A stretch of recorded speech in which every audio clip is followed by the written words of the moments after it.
चलिए अब तुम्हारे पास क्वेश्चन नंबर 29 बोला पढ़ा। पहले का क्वेश्चन है कि एक आदमी के पास टोटल 30,000 रुपए है इन्वेस्ट करने के लिए, 2 बॉन्ड में इन्वेस्ट करना चाहता है। एक उसको 5% दे रहा है, दूसरा उसका 7% दे रहा है। ठीक है, बात बताओ वो कितना कितना इन्वेस्ट करे। टोटल एक आदमी के पास 30,000 रुपए है, वो 2 बॉन्ड में इन्वेस्ट करना चाहता है। अरे पास एक बॉन्ड उसको 5% और एक बॉन्ड उसको 2% देना चाह रहा है, 7% दे रहा है। ये आपको 5% और ये आपका 7%। ठीक बात।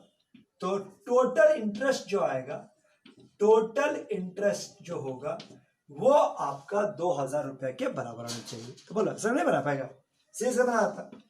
क्या आ गया x एक बॉन्ड में, मैंने इधर हम बनाया पहले कितना कितना अमाउंट, और कॉलम में बना दिए उसका मैंने कितना रेट है तो 5%, और ये हो गया 7%। अब इन दोनों का जो प्रोडक्ट होगा that's will be equal to 2,000। क्या आप इसे x से निकाल सकते हैं?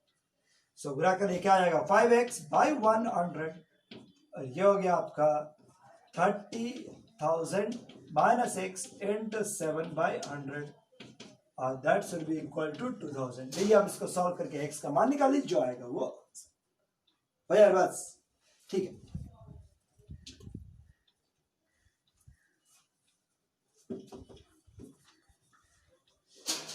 नेक्स्ट आइए, अगला एक वर्ड है transpose of matrix. Transpose of matrix. ठीक है सर, अब एक वर्ड है हम लोग का transpose of matrix. Transpose of matrix, transpose का मतलब क्या होता है? तो रो और कॉलम इंटरचेंज, बस। ट्रांसपोज का मतलब रो और कॉलम इंटरचेंज, मतलब पहला रो का पहला कॉलम, दूसरा रो का दूसरा कॉलम, तीसरा रो का तीसरा कॉलम बना दी, जो भी मैट्रिक्स बनकर तैयार होगा that is called transpose of the matrix. ठीक है, बस transpose of the matrix. Transpose जैसे ए बराबर बड़े अर्ज देखो, row and column are interchange, ऐसा रहते हैं, रो और कॉलम आर इंटरचेंज। देखो ए बराबर 3 4 5 1 6 9 2 -3 और 8 है। इसका अगर ट्रांसपोज नोट करते हैं 80 से या ए डैश, दोनों का मतलब ट्रांसपोज। जैसे ये पहला रो है, ये पहला कॉलम बदल जाएगा 3 4 5, जैसे 1 6 9 2 -3 और 8, ये आपका ट्रांसपोज है मैट्रिक्स। क्या है बात? चलो इसे एक तो कॉपी बना दो। ए बराबर दिस इज 3 6 और -1। हाँ बोलो।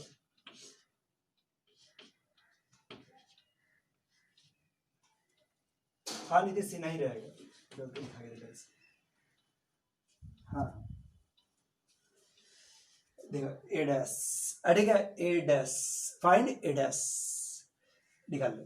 ए डैश मतलब ट्रांसपोज, जल्दी निकालो। सोच रहा क्या है? अब ये नहीं कि वैल्यू नहीं दिया, छोटा है तो क्या हुआ? अभी तक थोड़ा देर 10 से 2 मिनट पहले नहीं जानता था, अभी जान गया तब ना इजी है, तो कर लो।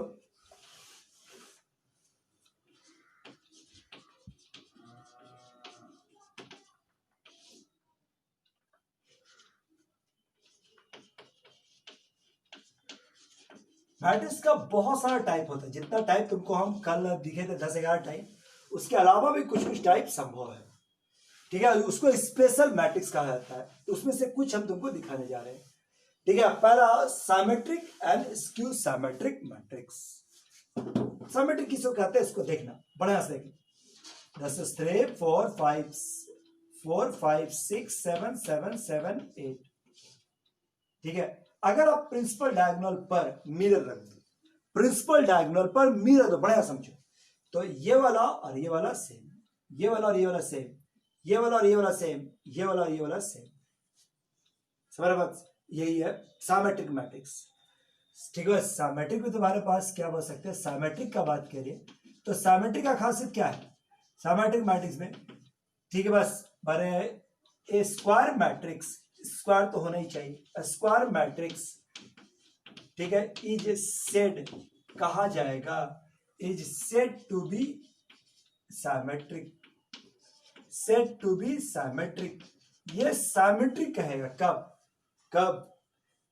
अब क्या बोले, ई वाला सेम, ई वाला कैसे बोले आके, और ये वाला सेम। तो जरा एड्रेस पर ध्यान दो, इसका एड्रेस पढ़ो, ये क्या 1 2, इसका एड्रेस पढ़ो, ये 1 3, मतलब कि A12 का मान और A21 का मान बराबर। जरा इसको पढ़ो, ये 1 3, इसका पढ़ो A31, ये बराबर A2 3 और ये 3 2 बराबर। बताओ समझ में आया कुछ? नहीं है कैसा ये भी नहीं बुझाया। मतलब आई और जे पलट दे तो value same. Symmetric matrix when, कब, व्हेन ए आई जे बराबर ए जे आई, ए आई जे बराबर ए J I, A I J और ए जे आई का वैल्यू अगर बराबर होता है then this is called symmetric matrix। symmetric मतलब पूरा mirror image about the principal diagonal.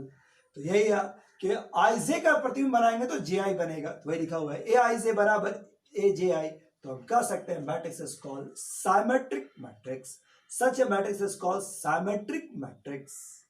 Example यही लिख लो, एग्जांपल यही लिख दो, इसे नहीं इतना ही लिख दो। 3 4 5, ठीक है, 3 4 5 5 6 7 6 7 और 8 है, सो ये दोनों बराबर। क्या ये बात ठीक है? सो ये आपका साइमेट्रिक मैट्रिक्स, ठीक है, ये आपका साइमेट्रिक। तो पहले दिखा देना होगा। अब स्क्यू सिमेट्रिक, स्क्यू सिमेट्रिक क्या होता है देखो, उसका एग्जांपल पहले लिखते हैं यहाँ पर। 10 0 4 -7 -4 7 0 5 -5 0, यही आपका सिमेट्रिक। तो देखते हैं, इस बार सेम नहीं है, माइनस है, लेकिन हाँ इन दोनों को जोड़ेंगे तो क्या आएगा 0, इन दोनों जोड़े तो 0, ये दोनों को जोड़ेंगे 0। अब तो समझ में आ गया होगा। A square matrix is said कहा जाएगा, is said to be skew symmetric, to be skew symmetric. अड़ेगा a square matrix is said to be skew symmetric, ये स्क्यू सिमेट्रिक कहलाएगा कब, व्हेन ए आई जे और plus A J I is equal to 0, दोनों का सम 0 के बराबर होगा। ए I J plus A J आई, इन दोनों का सम 0 के बराबर, then this is called square, this is called skew symmetric, skew symmetric। ठीक है, एक ध्यान रखना इसका कि ए आई आई मतलब आई और जे जब बराबर हो, A11 A22 A33, इसका वैल्यू हमेशा 0, हमेशा 0। अलग से लिखने की जरूरत, तुमको केवल हाईलाइट कर दी, ये वाला 0 रहेगा और इन दोनों में माइनस का अंतर रहेगा। तो ऐसा मैट्रिक्स को कह सकते हैं स्क्यू सिमेट्रिक। एग्जांपल ये लिख लो। तब कोई मैट्रिक्स दे दिया जाए बना क्या, आपसे कहा जाए कि सिमेट्रिक और स्क्यू सिमेट्रिक का पहचान कीजिए, तो आपको मेरा हेल्प जरूरत पड़ेगा नहीं ना, देख के पहचान सकता है ये सिमेट्रिक, ये वाला स्क्यू सिमेट्रिक, तो पहचान लीजिएगा। कोई पहचानने जाने नहीं आ सकता, कोई ऐसा छोटा बच्चा लेवल क्वेश्चन नहीं आएगा। ठीक है, एक छोटा सा प्रॉपर्टीज है, रिजल्ट है कि कोई भी स्क्वायर मैट्रिक्स को आप सिमेट्रिक और स्क्यू सिमेट्रिक मैट्रिक्स के सम के रूप में दिखा सकते हैं। ठीक, बस बता देखो, एक छोटा सा कॉन्सेप्ट है, इंपॉर्टेंट कॉन्सेप्ट है, रिजल्ट है, इंपॉर्टेंट कॉन्सेप्ट, इंपॉर्टेंट कॉन्सेप्ट है कि any matrix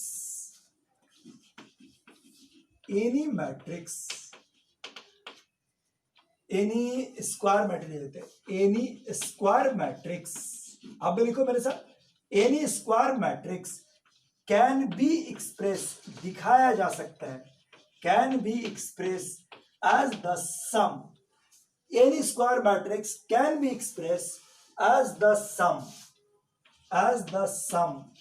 of symmetric and skew symmetric matrix, symmetric and skew symmetric matrix। ठीक है, any square matrix can be expressed as symmetric and skew symmetric matrix। किसी matrix को symmetric and skew symmetric matrix के रूप में दिखाया जा सकता है by the help of relation by the help of relation, इस रिलेशन के मदद से ए बराबर हाफ गुना ए प्लस ए डैश हाफ ए माइनस ए डैश। अगर तुम गौर देखो तो क्या होगा, हाफ कॉमन ले लेते हैं, जोड़ेंगे तो ए डैश कट जाएगा, हाफ गुना 2a आएगा जो कि a के बराबर होगा। यानी एक एडजस्टमेंट है, लेकिन इसका खासियत क्या होती है कि ये जो मैट्रिक्स तैयार होता है वो हमेशा साइमेट्रिक, ये ऑलवेज साइमेट्रिक बनकर तैयार होगा, और ये वाला स्क्यू साइमेट्रिक बनकर तैयार होगा। मतलब ये इसको साइमेट्रिक बनना ही है और ये हमेशा स्क्यू साइमेट्रिक बनना ही है। चॉइस ही नहीं कि दूसरा हो सकता। तुमको हम एक एग्जांपल दिखा, जल्द इसको नोट कर लो, फिर इसको एग्जांपल्स दिखाते हैं। हेलो, डिटर्मिनेंट का नहीं, हम मैट्रिक्स का भेज देंगे, अभी वाला बैच शुरू होगा ना उसके साथ ही भेज देंगे, इसे नहीं भेजेंगे।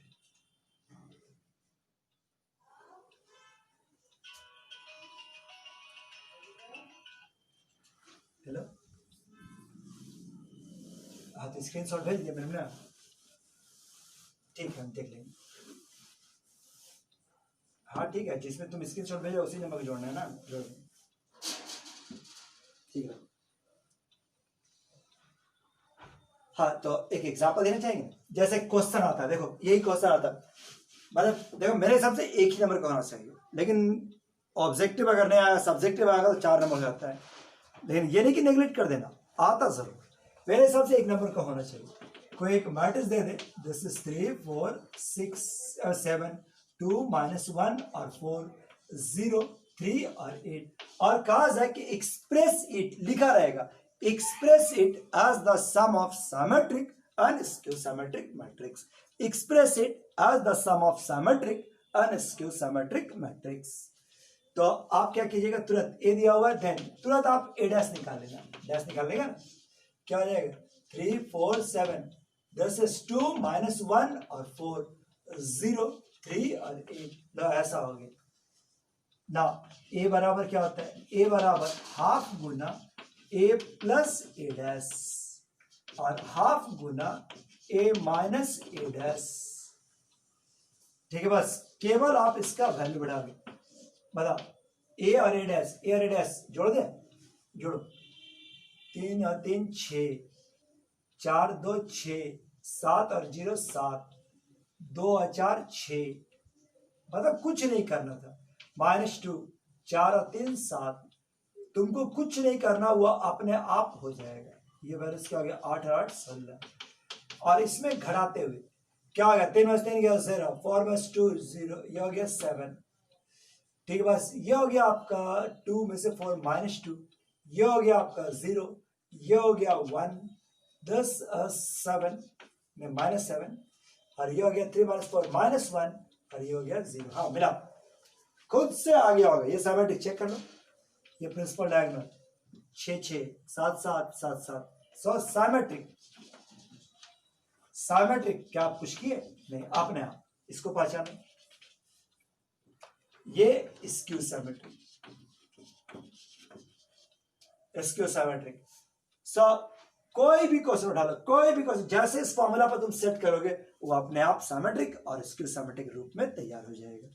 क्या याद बढ़ेगा, इसका ये रिजल्ट हो जाएगा बंद। फिर एक का रूल आता है ऑर्थोगोनल मैट्रिक्स, ऑर्थोगोनल मैट्रिक्स, देखो एक का वर्ड है ऑर्थोगोनल मैट्रिक्स, ठीक है, ऑर्थोगोनल मैट्रिक्स। अब ये क्या होता है इसको समझ लो।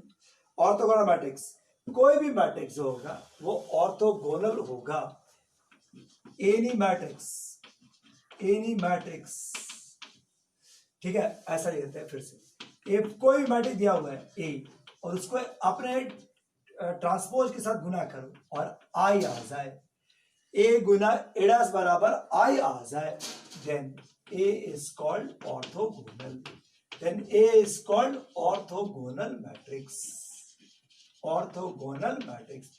कोई मैट्रिक्स दिया हुआ है उसको अपने साथ गुना कर लो, तो ठीक है, उसके ट्रांसपोज के साथ गुना कर दो तो जो मैट्रिक्स तैयार होता है, अगर वो आइडेंटिटी मैट्रिक्स हो आइडेंटिटी समझते हैं ना, 1 0 0 0 1 0 0 0 1 या 1 0 0 1 इस तरह का आ जाए तो that is called orthogonal matrix. इसको बताने की जरूरत नहीं है, एक एग्जांपल आपको देते हैं, आप सेट कर लो इसे, ये ऑर्थोगोनल है या नहीं।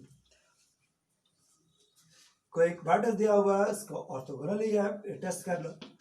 ए बराबर क्या हो गया, दिस इज 1/3 1/3 -1 2 और 2, दिस इज 2 -1 और 2, दिस इज 2 2 और -1। चलिए चेक कर लेते हैं ऑर्थोगोनल है या नहीं।